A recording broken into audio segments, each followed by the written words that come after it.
네, 6월 9일 화요일 여의도 인사이트로 이어가겠습니다. 메리츠증권 강남 프리미어센터 이다솔 지점장님의 인사이트와 오늘은 함께합니다. 지점장님 안녕하세요. 반갑습니다. 네, 이다솔입니다. 반갑습니다.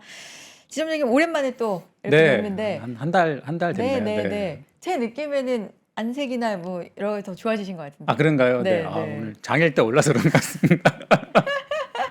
역시 지점장님도 어쩔 수 아, 없는. 그렇죠. 네, 네. 네, 제가 어저께 장 빠지는 거 보고 네. 저도 어제 진짜 되게 힘든 하루를 보냈는데 저녁에 뭘 할까 하다가 제가 한강 가서 한 5km를 뛰었거든요. 오, 러닝을. 네. 그때 조금 마음이 좀 차분해지더라고요.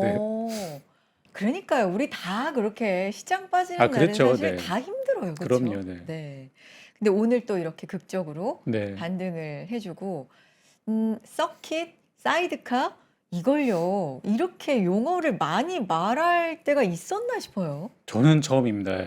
저는 그쵸. 뭐 제가 신입 때 여의도 들어왔을 때 이제 증권업 입문할 때 네. 그때 이제 금융위기 때 제가 금융위기 직전에 들어왔었는데 음, 그때도 이제 뭐 하락 서킷이나 이런 것들을 많이 보긴 했었는데 또 지금 같은 경우는 상승장인데도 이렇게 많이 나오는 경우들이 사실 뭐 많지 않은데 네. 상승장인데 뭐 상승 서킷, 하락 서킷 지금 다 걸리고 있으니까 변동성은 사실 진짜 그 어떤 해보다 진짜 좀 극강의 변동성을 지금 겪고 있다라고 보셔야 될 것 같습니다. 정말 처음에 저 지점장님 만나서 이제 대담을 할 때, 빠르게 올라가는 게 왜 근데 문제라고 자꾸 주변에서 그래요? 라는 게 진짜 올라가면 그냥 다 좋은 거 아니에요? 이런, 네, 정말 순진무구한 질문을 던졌을 때 지점장님께서 정확하게, 올라가면 물론 좋은데 그럼 변동성이 커집니다. 라고 그렇죠. 정확하게 말씀을 해주신 바가 있는데, 정말 그렇게 변동성이 지금 최근에 국내 시장에서 나오고 있습니다. 어제 밀렸다가 오늘 다시 8,000선 위로 네. 회복하는 이 장. 지난달 이제 방송에서 컵 위드 핸들 패턴으로 완전히 새로운 영역에 진입했다라는 말씀도 해주셨고, 어떻게 요 관점으로 보시면 최근의 시장 며칠간에 보셨어요? 네. 일단은 저희가 올해 그냥 연간으로 좀 긴 흐름으로 보면 네. 3월 달에 이제 3월 초엔 6,300 지수를 갔다가 네. 3월에 이제 큰 조정이 한 번 있었고요. 그렇죠. 저희가 이제 고점 대비 낙폭을 보통 이제 MDD라는 단어로 표현을 하는데, 그러니까 이 변동성의 지표 중에 하나입니다. 그러니까 지수 고점 대비 하락폭이 몇 프로냐. 대략 이제 통상적인 장에서 MDD가 한 10% 정도의 조정은 연간으로도 늘상 나오는데, 15에서 20% 정도 MDD가 변동된다는 얘기는 상당히 큰 하락이 오는 경우들이거든요. 네. 지수로 따지면 뭐 5,000이었던 지수가 20%면 4,000이 되는 거고, 8,000이었던 지수가 20%면은 6,400이 되는 거니까, 그러네요. 뭐 보통의 지수 MDD가 20% 정도 빠지는 장이 오면 개별 종목들은 30% 이상, 그다음에 좀 수급이 좀 약한 종목들은 심하게는 절반 반토막이 날 정도로 큰 변동성인데, 3월 달에 이제 MDD 20%의 변동성 시장을 겪었고, 네. 그걸 이제 4월 달에 극복하면서 이제 3월에 전고점이었던 6,300을 돌파했던 시점이 지난 방송 때 말씀드렸던 윌리엄 오닐이라는 좀 주도주를 좋아하는 성장주나 주도주를 좀 하시는 분들이 가장 많이 참고한 투자자 중에 한 분인데, 네. 윌리엄 오닐이 이야기하는 이제 신고가를 강한 거래량으로 돌파하면서 뭔가 어떤 주식이나 어떤 가격이 새로운 영역으로 진입하는 가격대들이거든요. 그래서 그게 이제 4월 달, 5월에 벌어졌던 장이었던 것 같고, 그 6,300 이후에 지금 코스피 지수 기준으로는 이제 좀 새로운 다시 이제 천정을 좀 뭐 천장을 해도 새로운 어떤 허들을 설정을 하고 있는 것 같아요. 그래서 6,300 이후에 8,900까지 상당히 좀 빠른 속도로 올라왔었기 때문에 사실 처음 앵커님 질문 주셨던 것처럼 여기서 9,000, 10,000, 12,000 뭐 쭉쭉 가면 좋긴 하지만 사실 맞아요. 뭐 그런 시장은 뭐 쉽게 겪을 수도 없는 일이고, 사실 그렇게 급하게 올라갔던 시장은 또 항상 뭔가 큰 변동성을 갖게 마련이거든요. 근데 그런 면에서는 6,300을 돌파하고 좀 새로운 영역에 좀 정착하는 과정이라고 현재를 저는 해석하고 있고, 그게 이제 대략 8,000 이후에 코스피 8,000 수준에 안착하기 위한 공방이 좀 벌어지고 있다, 이렇게 볼 수 있을 것 같고요. 제가 이제 그 가장 그 많이 오래 참고하고 있는 전략가가 KB증권의 이은택 위원님 자료를 저도 개인적으로는 상당히 정말 이렇게 교과서처럼 진짜요? 몇 번씩 돌려 읽어볼 정도로 어제도 굉장히 저희 저도 어제 대담을. 방송 봤습니다. 네. 그래서 사실 그 제가 예전에 펀드 매니저 하던 시절부터도 워낙 탁월한 뷰를 갖고 계셨던 전략가였고, 특히 이제 작년 올해 같은 경우에는 이은택 의원님의 시장비가 상당히 저는 합리적이고 시장을 잘 설명한다고 생각을 해서 많이 참고를 하고 있는 편인데 아마 어제 방송 보신 분들은 뭐 들으셔서 아시겠지만 자주 나오는 표현이 이격도라는 표현을 맞아요. 많이 씁니다. 네. 이격도라는 게 결국은 자기 갈 길을 가는데 뭔가 이 기준선과 차이가 너무 벌어지게 되면 이격을 좁히고자 하는 움직임들이 벌어지거든요. 그게 이제 뭐 차익 실현이 될 수도 있고 아니면 공매도가 될 수도 있고 매크로 지표가 될 수도 있고 그래서 실제 보면은 이제 3월에도 이격 또한 이은택 의원님 자료 기준으로 130 정도 이상에서 변동성이 발생했었고 이번 시장도 이 130 정도 위의 이격도에서 변동성이 좀 벌어졌기 때문에 네. 어쨌든 정리하면 현재 시장은 지수가 8,000 좀 새로운 영역에 안착해가는 과정에서 좀 이격도를 좁혀가는 어떤 이런 조정이 나오고 있는데 네. 워낙 급하게 오르다 보니까 저희 그냥 지점에서 지금 팀원들끼리 표현으로 네네. 좀 폭력적인 조정이 좀 나오고 있는 것 같아요. 사실 이게 같은 조정이어도 뭐 한 1, 2주에 걸쳐서 뭐 하루에 한 2, 3% 지수 기준 한 2, 3% 정도 뭐 한 이틀 빠졌다가 뭐 하루 올랐다 이런 식의 어떤 그 시간을 주고 조정을 받으면 시장도 좀 덜 놀랄 것이고 투자자들도 본인 포지션을 좀 이렇게 한번 그 되돌아볼 수 있는 시간들이 있을 텐데 지금 장 같은 경우는 워낙 오를 때도 폭력적이고 빠질 때도 폭력적이기 때문에 이 변동성의 노출을 내가 어떻게 좀 잘 관리할 것인가가 같은 강세장을 겪더라도 최종적인 계좌의 수익률은 여기서 좀 갈리지 않을까 싶습니다. 근데 만약에 우리가 이격도가 좁아졌는데도 시장이 계속 조정이 나온다고 하면 그때는 뭔가 시나리오를 좀 다시 생각해 봐야겠지만 네. 적어도 현재 수준에서는 좀 과하게 벌어졌던 이격이 좀 네. 조정되는 과정들에 좀 여러 가지 이유들이 붙고 있는 상황이라고 저는 해석하고 있습니다. 네.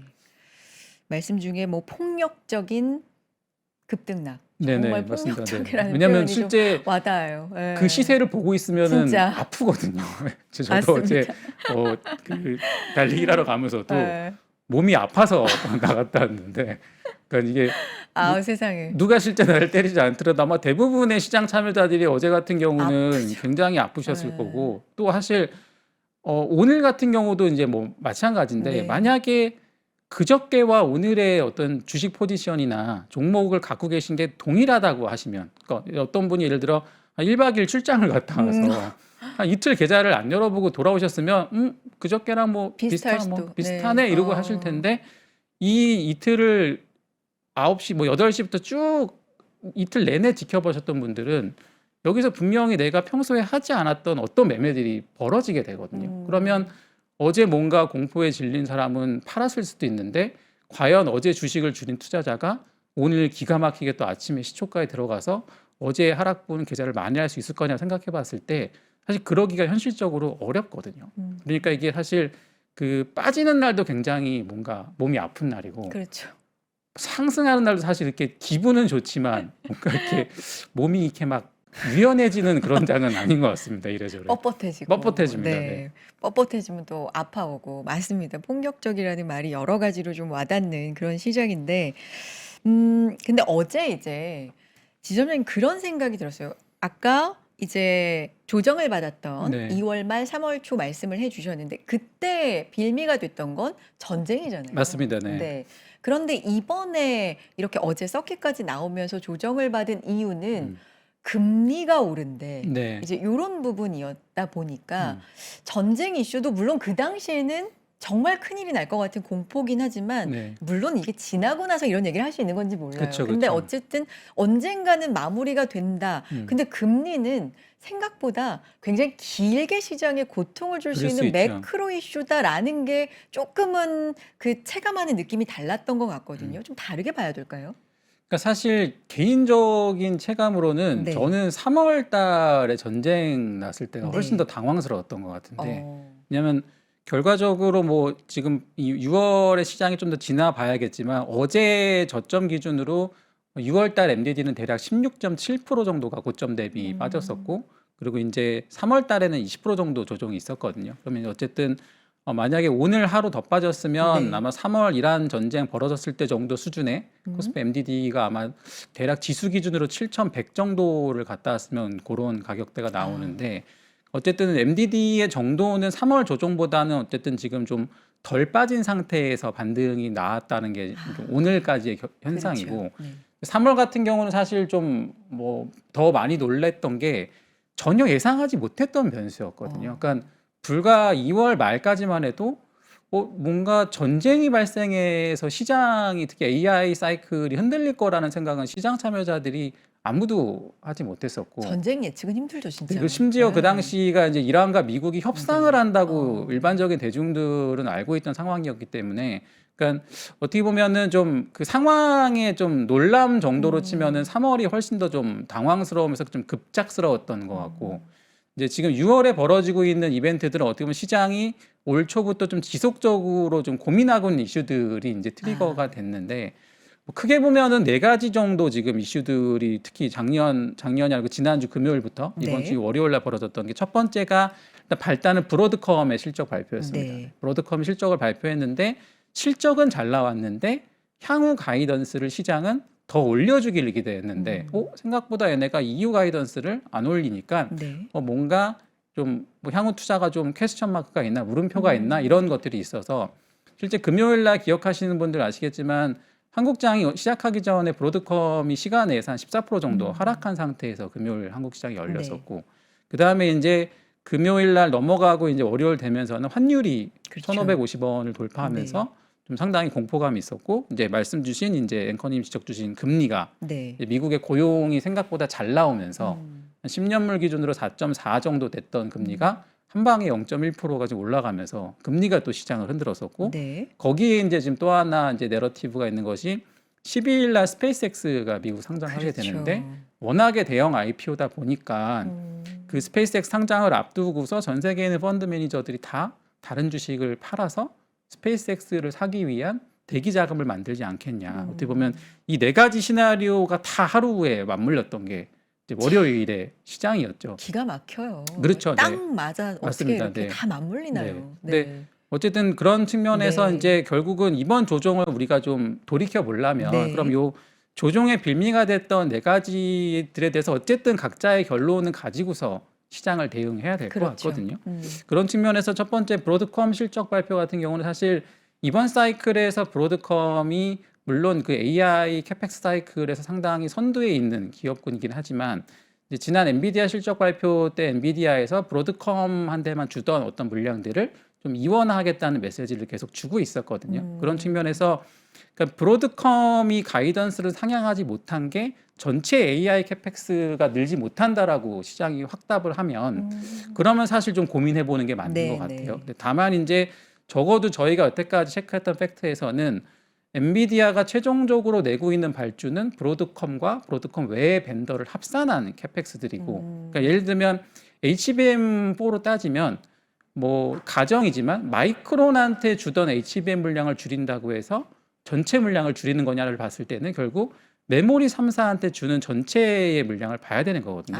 근데 그런 면에서는 브로드컴을 포함한 엔비디아의 최종적인 캐펙스는 아직까지도 줄는 흐름은 보이고 있지 않습니다. 네, 네, 그리고 또 네. 이번 젠슨왕 그 대표가 한국 방문에서도 여전히 수요는 상당히 많고 우리의 어떤 밸류체인의 공급은 상당히 부족하다는 언급을 했기 때문에 브로드컴은 제가 볼 때는 조금 시장이 좀 노이즈 의 성격이지 않았을까라고 생각을 하고 아니 젠슨학 CEO는 이제 말씀해 주셨으니까 어제 마침 또 시기가 네 인터뷰 그 기자들 앞에 섰을 때 주가가 미국도 그렇고 우리도 엄청 맞아요. 네. 빠졌던 때니까 지금 싸게 살 기회다. 뭐 AI 인프라 구축 10년 이상 지속된다 이렇게 말을 하니까 뭔가 저게 시장을 올릴 수 있을까 했는데 물론 그게 영향을 어제는 안 줬지만 그렇죠. 네. 이런 내러티브를 생각하면 어쨌든 브로드컴 이슈는 좀 지나가는 걸로 봐도 된다. 개인적인 생각으로는 브로드컴 때문에 만약에 시장이 빠진 거라고 네. 하면 이거는 오히려 조정 때 사야 되는 기회라고 생각을 하고 왜냐하면 네. 걱정되는 거는 AI 캐펙스가 줄어드는 건데 그렇죠. 브로드컴의 가이던스가 올라가지 않은 거지 전체 캐펙스가 올라가지 않고 있는 상황은 전혀 아니기 때문에 브로드컴이 원인이면은 이제 좀 이거는 기회라고 생각을 해도 될 것 기회다. 같고 네. 두 번째는 이제 환율과 스페이스X가 조금 맞물리는 영향이 있는 것 같은데 특히 한국 시장 기준으로 그 대략 국내 시장에 배정된 스페이스X 이제 그 IPO 물량이 있죠. 이제 그게 이제 아마 뭐 요번 주 오늘 어제 오늘 해서 이제 국내 청약 물량은 끝난 걸로 제가 업데이트를 네. 하고 있는데 대략적으로 5억 달러 정도에 해당합니다. 그럼 어쨌든 간에 이 5억 달러에 배정돼 있는 청약을 들어가기 위해서는 공모주 해보신 분은 다 아시겠지만 일단 많이 넣어야 되잖아요. 그렇죠. 그러니까 또 특히 인기 있는 IPO 같은 경우에는 내가 100만 원 받고 싶은데 100만 원 넣는다고 100만 원을 주지 않습니다. 이제 그렇죠. 그거에 최소 한 5배에서 10배 정도는 이제 넣어야지 이제 내가 원하는 수량을 줄까 말까기 때문에 실제 스페이스X가 국내에서 5억 달러 정도를 공모한다고 하면 실제 여기에 몰린 자금은 더 크다라고 보는 게 합리적이겠죠. 이제 근데 그런 면에서 어쨌든 국내 외환 시장 자체가 뭐 규모가 그 이상이 되긴 하지만 늘상 벌어지던 거래 이외에 지금 좀 굉장히 이벤트적인 물량이 5억 최소 5억 불 이상이 지금 어떻게 보면 달러로 바꿔줘야 되는 환경이기 때문에 뭐 이런 것들도 어느 정도 그러니까 이것 때문에 환율이 1,500원에 온 건 아니지만 적어도 1,520, 30원 하던 게 1,550원을 왔다 갔다 하는 구간에서는 이런 이벤트들도 일부 좀 영향이 있지 않았을까 개인적으로 생각을 하고 또 보통 이제 이 공모를 한 자금들이 이제 이 주식이 상장을 하게 되면 다시 돌려받게 되거든요. 그래서 맞아요. 아마 6월 12일 기준으로 스페이스X 공모 자금들도 뭐 그쵸. 한국을 포함해서 네. 전 세계에 있는 뭐 대부분의 네. 공모 자금들이 이제 돌아오게 될 텐데 아. 그럼 이제 이 자금이 이제 그 다음에 어느 쪽으로 갈지도 이제 우리가 조금 지켜봐야 되는 여력입니다. 어쨌든 스페이스X로 인한 어떤 수급의 좀 왜곡 현상도 이번 주 중에는 마무리되는 이벤트라고 좀 개인적으로 해석을 하고 근데 마지막으로 앵커님이 이제 그 말씀 주신 금리는 사실 계속 저도 신경 쓰고 있는 부분이고 뭐 지난 방송 때도 만약에 어떤 큰 변수가 있다고 하면 금리가 생각보다 너무 올라서 네.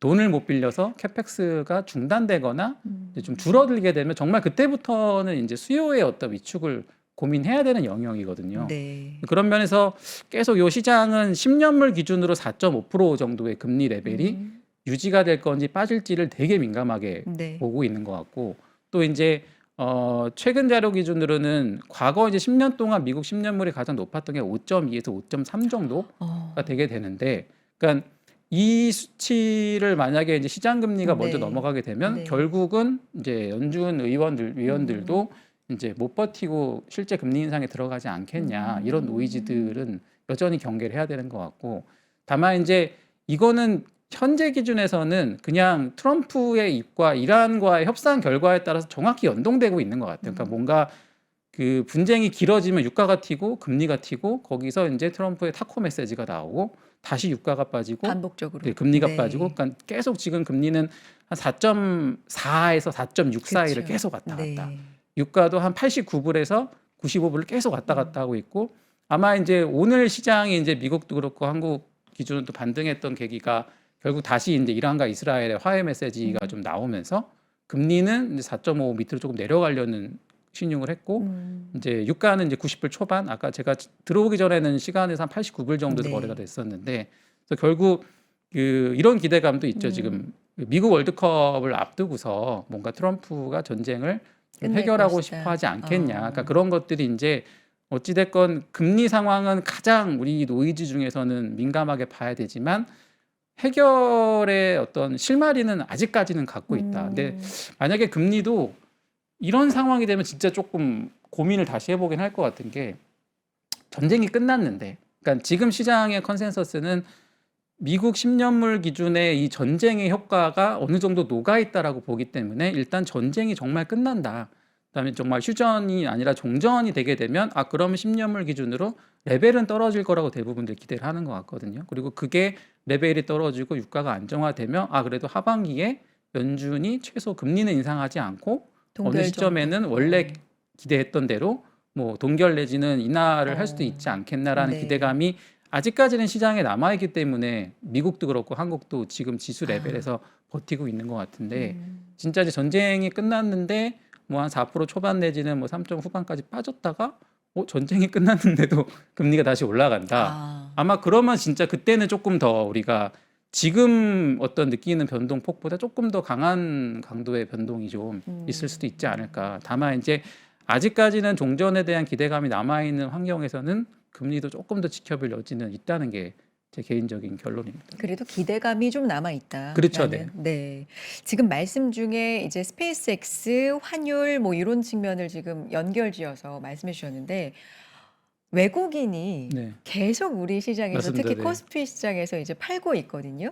20거래일이 지금 넘어간 것 같아요. 네, 그 물량이 하루에 뭐 6조, 7조 이렇게 팔다가 한 네, 1조 정도 파는 걸 오히려 뭐 안도를 해야 되는 건지 이럴 그렇죠. 정도로 지금 네, 팔고 있는데 사실 위안을 삼고 있는 유일한 논리 하나는 한국 시장이 너무 잘 나가서 네네, 너무 올라와서 그 올라온 위의 부분을 계속 쳐내고 있는 거야. 그죠. 헤어컷이라고 예, 하죠. 이제. 헤어컷을 이렇게 잘라내고 있는 네, 거야. 그러니까 한국을 버리는 게 아니야가 계속 맞습니다. 이제 네, 위안인데 네, 이게 이렇게까지 파니까 그렇죠. 네, 왜냐하면 지점장님이 지난번 출연하셨을 때 그 외국인의 음, 새 돈이라고 맞습니다. 이런 네네, 표현 해주셨거든요. 네, 국내장에 이제 외국인의 새 음, 돈이 좀 자유롭게 네, 투자가 될 수 있다. 이런 부분들 음. 어떻게 봐야 돼요? 그러니까 제가 펀드 매니저 하던 네, 시절에 그때 그 회사 네, 매니저들이 하던 용어로 이게 네. 헤어컷이냐 헤드컷이냐에 따라서 이제 포트가 극단적으로 갈린다. 그래서 이제 무서운데요. 그러니까 이제 헤드컷이요? 그걸 항상 매니저들이나 어떤 뭐 트레이더분들도 항상 그 경계에서 긴장을 많이 해요. 이게 뭔가 그러니까 말 그대로 헤어컷이라는 얘기는 네, 좋게 보는데 비중 조절을 하는 거고 그러니까요. 아예 자르고 나가는 거는 이제 정말 이제 엑시스의 시그널들이잖아요. 그래서 음, 어떻게 보면 계속 이 시그널들을 좀 되게 예민하게 관찰하면서 좀 긴장을 하고 있는 상태인데 음. 어쨌든 뭐 저도 좀 개인적으로 기대하는 것들은 리테일 그전 5월에 말씀드렸던 어떤 미국의 리테일 자금들이 네. 한국에 계좌를 열 수 없어서 직접 들어오지 못했던 물량들이 뭐 삼성증권을 포함한 여러 가지 증권사들이 이제 우리가 서학개미가 해외 주식을 사듯이 이제 해외에 있는 증권사랑 이게 위탁을 해서 하는 것들에 대해서 이제 그 뭐랄까요? 그러니까 살 수 없었던 수단에서 이제 살 수 있는 자금으로 대기 자금이 될 수도 있다 이런 기대감을 개인적으로 갖고 있는데 어쨌든 여태까지 벌어진 상황으로는 아직까지는 이 서비스가 상당히 좀 본격적으로 오픈은 조금 지연이 되고 있는 상태인 것 같고 여전히 시장은 기존의 한국 시장을 갖고 있던 이제 외국인 자금들이 계속 헤어컷을 하고 있는 상태이기 때문에 어찌됐건 이 자금 흐름 자체가 계속 어떻게 이어질지는 좀 민감하게 봐야 되는 이슈인 것 같고. 그때 그 계좌 이슈가 있을 때 이제 지점장이랑 맞습니다. 대화를 네네, 나눴는데 맞습니다. 그때 이후로 약간 좀 맞아요. 네. 얘기가 안 나오네요. 그 이후에는 네. 지금 거래 대금이 아직까지는 크게 잡히고 있지는 않은 것 그러니까 같습니다. 외국인이 좀 자유롭게 투자를 할 수 있는 개인이 그렇죠. 그런 네. 네네. 계좌였잖아요. 그래서 그죠? 그때도 이제 그 제일 먼저 시작한 게 삼성증권이었고 네네네. 삼성증권이 이제 베타 서비스를 시작할 거라는 이제 기사가 나오면서 그런 기대감들이 그쵸. 있었는데 그게 좀 이제 좀 실제 오픈이 되면서 좀 본격적으로 되는 시점들이 언제일지를 한번 좀 살펴봐야 될 것 같고 그리고 이제 뭐 그런 자료들은 있더라고요. 뭐 그 제 기억에 하나증권의 컨테이너 분이 쓰셨던 자료인 것 같은데 그 실제 외국인의 코스피 지분율을 따져보면 네. 지분율 자체는 올라가 있는 상태다 현재. 그러니까 왜냐하면 주식을 판 속도보다 시가총액이 올라간 속도가 더 커서 이제 특정 삼성전자나 하이닉스 중심의 특정 대형주에서는 매도가 나오고 있지만 전체적으로 봤을 때 코스피에서 외국인이 차지하고 있는 지분율은 올라갔다라는 자료들이 있는데 뭐 그런 것들이 어떻게 보면 여전히 이제 계속 약간 시장에서 뭐 어떻게 보면 희망상으로 계속 남아 있는 얘기들 중에 하나인 것 같고 마침 또 이제 이번 주가 목요일 날 이제 동시만기가 있지 맞아요. 않습니까? 그러면 지금 6월까지는 외국인들이 어쨌든 한국 시장에 대해서 계속 매도 포지션을 쌓아오고 있었거든요. 그럼 이제 보통 만기 때 이제 참여자들이 많이 보는 것 중에 여태까지 쌓여있던 포지션이 청산된다고 표현합니다. 그러니까 매도를 쌓아놨던 게 청산을 한다고 하면 어쨌든 차익 실현이 됐던 손절매가 됐던 포지션을 이제 정리를 하게 되는데 여태까지는 이거를 계속 쌓아오면서 계속 연장을 시켜왔었죠. 이제 그래서 실제 이 6월 만기 때 이 매도로 쌓여져 있는 외국인의 포지션이 만약에 청산이 좀 일부 된다고 하면 조금 포지션의 변화가 올 수도 있지 않나 이런 기대를 좀 할 수 있을 것 같고 근데 똑같이 이제 6월에도 또 연장해서 7월에 또 넘긴다고 하면 또 한동안은 좀 더 팔 수도 있겠구나 좀 이런 좀 안타까운 상황도 좀 벌어질 수 있을 것 같아서 어쨌든 이래저래 이번 주가 스페이스X 상장 뭐 동시만기 맞아요. 뭐 이런 것들이 좀 맞물리면서 상당히 좀 다이나믹한 한 주가 여전히 진행되지 음. 않을까라고 좀 긴장은 여전히 하고 있습니다. 긴장은 되지만 어쨌든 어제 급락 이후에 오늘 또 네. 급등을 해줬고 네. 그래서 더 좀 헷갈리고 고민이 되는 부분은 지금 투자자분들은 뭘 생각하고 있을까? 이런 생각을 혹시 하시는 분들도 있을 것 같아서 질문을 드리면 지금 사실 좋은 상황은 아니에요. 왜냐하면 이제 우리가 삼저호황이라는 때가 있었는데 네네. 지금 정확하게 삼고잖아요. 그렇죠. 네. 네, 물가 높고 네. 환율 높고 금리는 높고 또 높아진다고 맞습니다. 하니까 그 삼고에도 근데 불구하고 또 잊을만 하면 이런 게 나와요. 뭐 AI 버블 네. 또 이런 매크로 이슈들에 뭐 과도한 투자 논란 AI 쪽으로 이런 게 잊을만 하면 나오면서 주가를 끌어내리지만 결국에 약간 먼 그림에서 보면 음. 결국엔 AI다. 그래도 AI다. 그러면서 이렇게 상승을 해왔잖아요. 그러니까 어제같이 공포스럽게 빠지는 날도 학습 효과처럼 네. 들어가야 되는 건가? 그게 답인가? 음. 요런 생각들을 좀 하실 것 같아서. 그런데 또 매크로 이슈는 계속 말씀해 주시는 것처럼 맞습니다. 좀 네. 복잡한 상황이라고 하니까 지금 가장 좀 헷갈리실 것 같거든요. 그 포지션을 네. 잡으시기에. 어떤 생각이세요, 지점장님은? 그러니까 뭐 요거는 아마 뭐 이번 상승장에서 계속 반복적으로 하시는 고민들일 거고 저도 아, 마찬가지인데 그러니까 네. 제가 계속 드리는 말씀 중에 하나는 어떤 상승장도 특히 우리가 좀 대세 상승이라고 불리우는 어떤 이 사이클에서는 지금처럼? 네, 그렇죠. 사실 네. 뭐 미국을 포함해서 전 세계가 이제 AI라고 불리우는 어떤 큰 맞아요. 사이클을 진행 중인 건데 그렇죠. 그게 이제 미국에서 시작된 사이클이 이제 확산되면서 한국까지 오는 단계거든요. 왜냐하면 음, 기억하시겠지만 최초의 AI 사이클 때는 GPU만 중요했기 때문에 엔비디아와 빅테크를 제외하고 다른 나라들의 주식은 움직이지 않았습니다. 맞아요. 그리고 이제 그 이후에 TSMC가 이제 그 후공정 쪽을 이제 음, 담당하면서 이제 TSMC의 이제 공정들이 주목을 받았었고 이게 이제 어느 순간에 추론형 AI로 넘어가면서 이 AI 사이클이라는 게 추론으로 오니까 GPU만 갖고 되는 게 아니구나.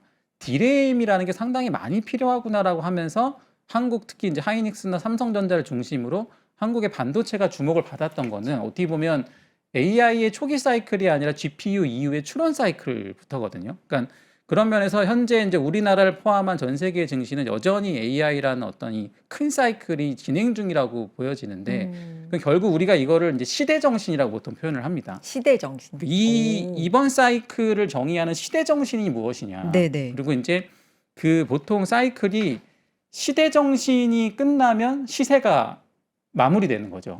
그리고 이제 음, 시대 정신이 유지되고 있다고 하면 어쨌든 시세는 유지가 되는 거고. 그래서 네. 사실 뭐 여러 가지 지표들이 있습니다. 뭐 밸류에이션을 볼 수도 있고 수급을 볼 수도 있고 뭐 가격도 볼 수 있지만 과연 지금 우리가 겪고 있는 이 어떤 이 사이클이 이제 버블이냐 아니냐를 따졌을 때 뭐 지금 뭐 다들 많이 아시겠지만 코스피의 밸류에이션이나 지금 주도하고 있는 뭐 삼성전자, 하이닉스 같은 기업들의 멀티플은 사실 버블이라고 할 만한 가격들은 아니거든요. 음, 코스피 기준으로는 여전히 뭐 10배에서 안 되는 가격대고 그리고 뭐 주도주인 업체들이 대부분 뭐 6배에서 7배. 그럼 우리가 어떤 기업이 뭐 60배, 70배를 받는다고 하면 누가 봐도 좀 과열이야라고 얘기를 하겠지만 증시 레벨이 10배가 안 되는데 버블이라고 얘기하기에는 좀 뭔가 좀 어색한 부분이 아, 있거든요. 근데 그런 면에서는 저는 가격은 상당히 빠르게 올라와서 뭐 과열일 수는 있지만 여전히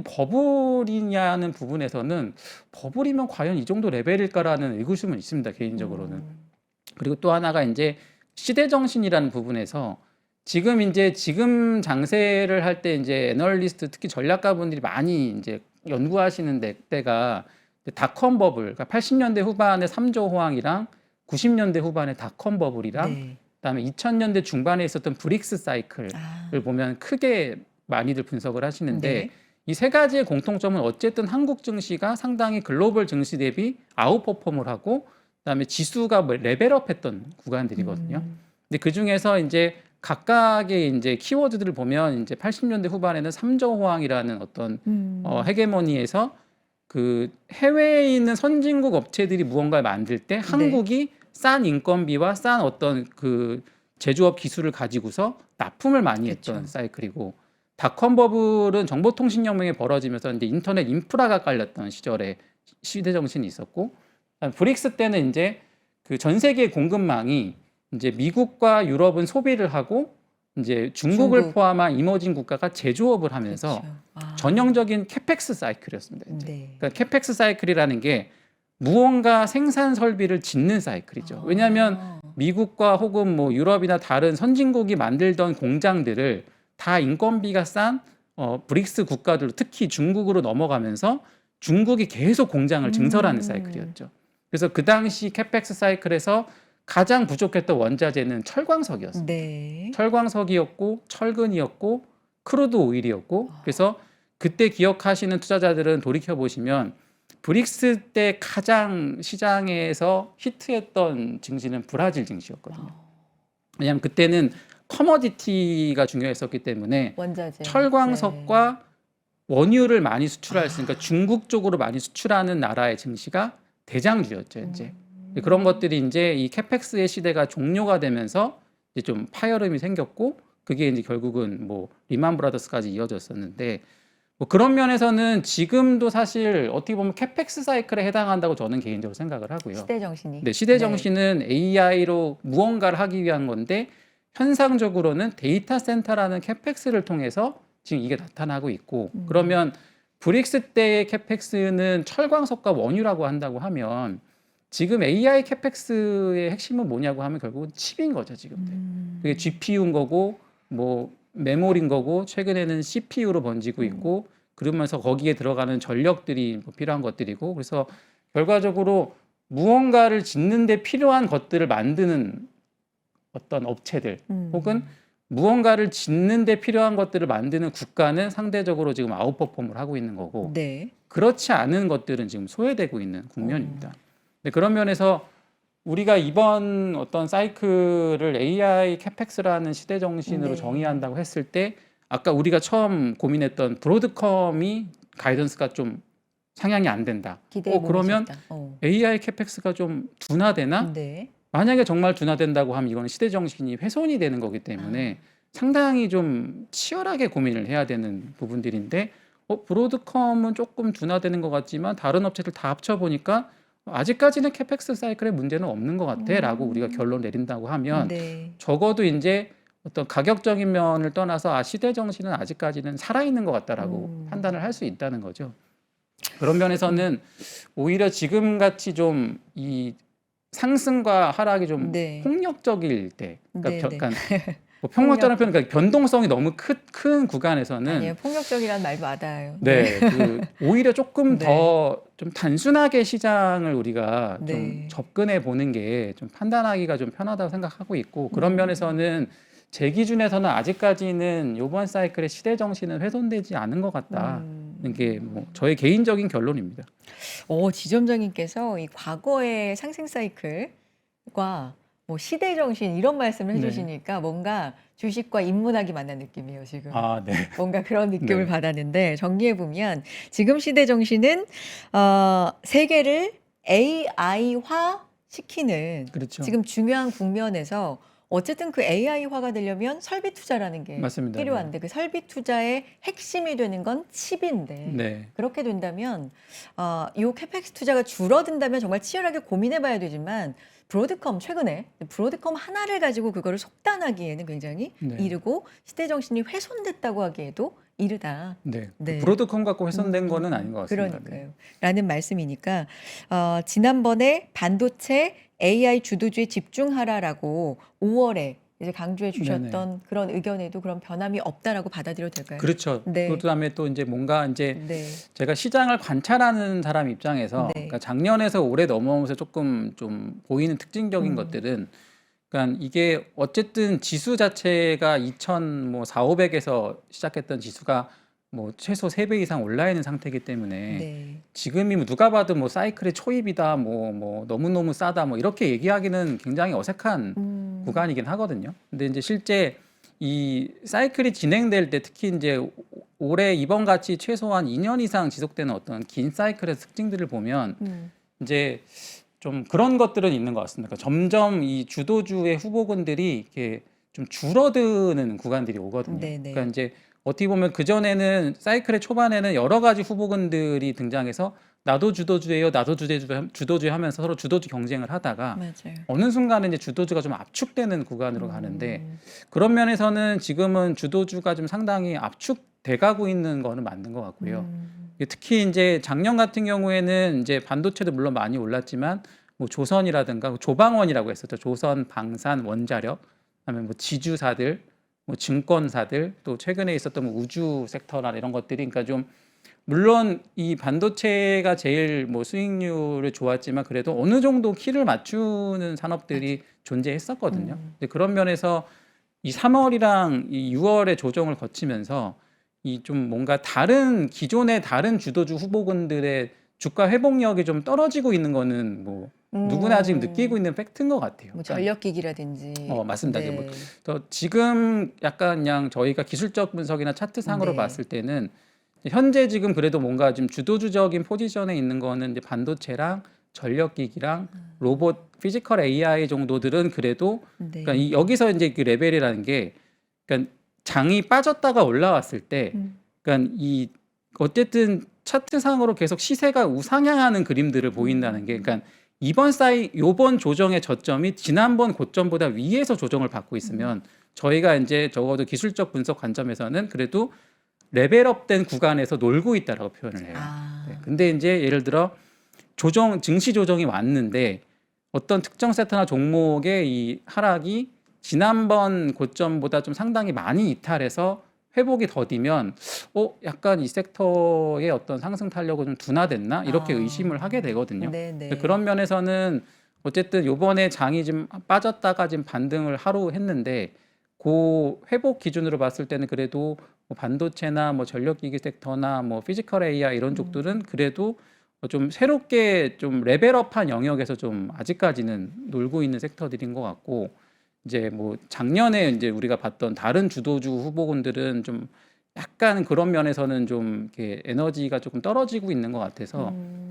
그런 부분들이 이제 2분기 실적 발표를 기점으로 해서 또 분명히 2분기에 새로운 실적과 새로운 수치 모멘텀을 가지고서 다시 새로운 주도주 후보군으로 올라올 수 있는 애들이 있을 수 있거든요. 근데 그런 면에서는 어쨌든 현상적으로는 주도주는 조금 더 압축돼 가는 것 같고 과거 경험으로는 점점 더 압축되는 형태로 갔던 게 과거 어떤 강세 사이클들의 흐름이었기 때문에 그런 좀 흐름은 좀 참고를 하시면서 이렇게 포트에 반영하시는 게 음. 도움이 되지 않을까 싶습니다. 네.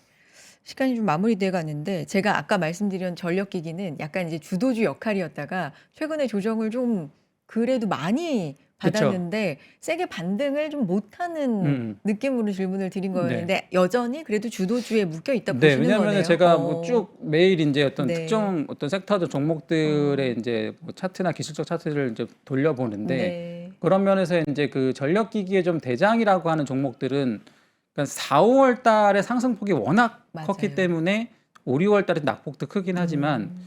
그러니까 기준을 그냥 단순하게 잡으면 저희가 아까 윌리엄 오닐 관점에서 지수가 새로운 영역으로 갔던 게 3 월을 저희가 네. 기준으로 잡았지 않습니까? 그럼 인제 지수가 6,300이었던 3 월 달 위에서 어떻게 보면 주가가 형성돼 있는 섹터들은 조정은 나왔지만 그래도 레벨업한 구간에서 어쨌든 플레이가 이루어지고 있다는 섹터라고 저는 해석을 하고 전력기기들은 대표주들 기준으로는 아직은 대부분 그쪽 3월 초 이전보다는 더 위쪽 영역에 돼 있어서 네.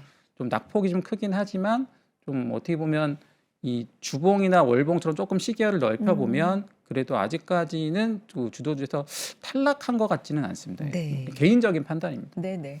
개인적 이다솔 지점장님의 의견을 듣고 싶은 네. 거니까. 네.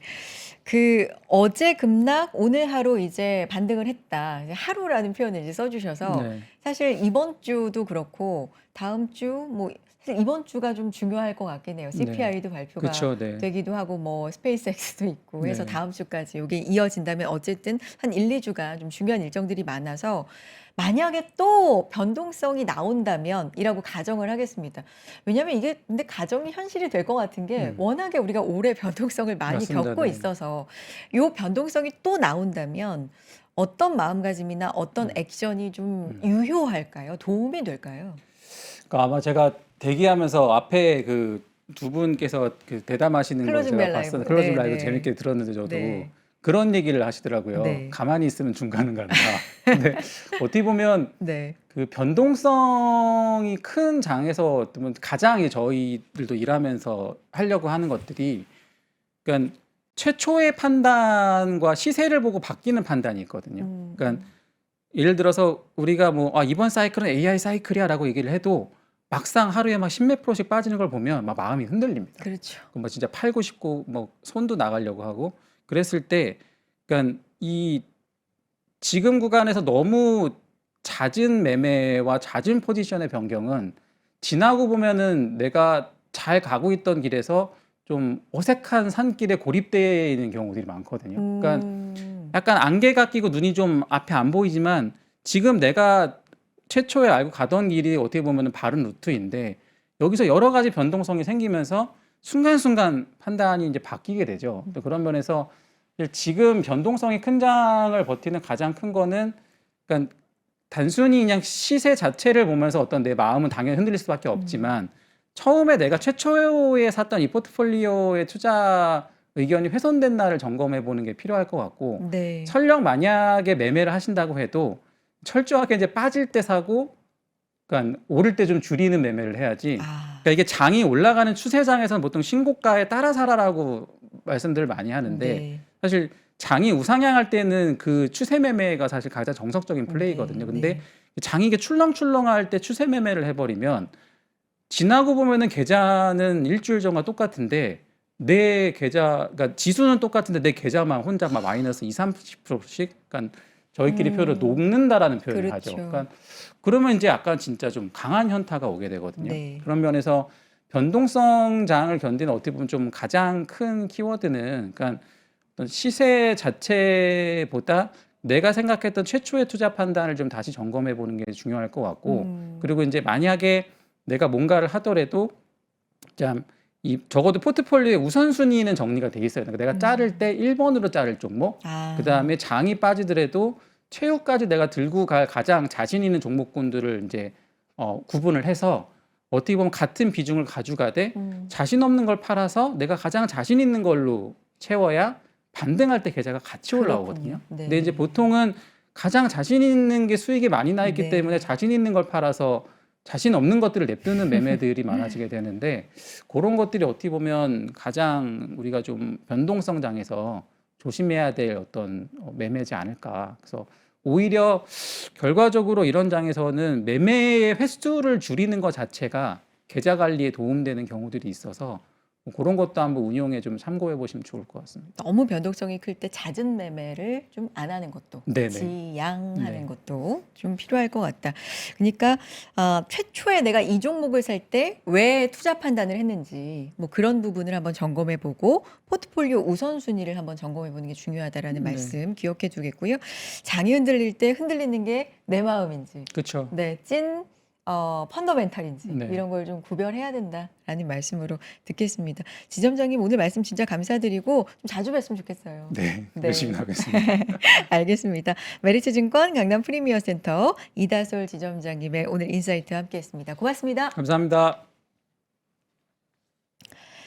네, 여의도 인사이트 이렇게 함께 하셨습니다. 하나 안내해 드리고 제가 또 등장을 오늘은 할 텐데요. 일단 이렇게 급등하고 급락하는 장, 급락 급등이 이어지는 이 장에서는 정말 지금 지점장님께서도 말씀해 주셨지만 판단이 참 중요합니다. 그런 판단에 도움을 드릴 수 있는 삼프로TV 구독 서비스 여러분 잘 알고 계시죠? 실전 매매부터 리스크 관리를 위한 전략적인 교육 강의, 또 월가 소식과 해외 유명 연사 인터뷰하고 인사이트를 제공하는 컨텐츠, 또 코스피를 견인하는 K 반도체 섹터 집중 분석부터 시장 판세에 대한 핵심 주도주 발굴 인사이트 제공을 해드리고 있습니다. 박병창 대표님과 이선엽 대표님, 김장열 센터장님, 차영주 소장님, 장호진 대표님, 박명석 큐레이터님 이런 훌륭한 강사진의 시황 분석 교육을 준비하고 있으니까요. 많이 많이 관심 가져주시고 신청해 주시기 바랍니다.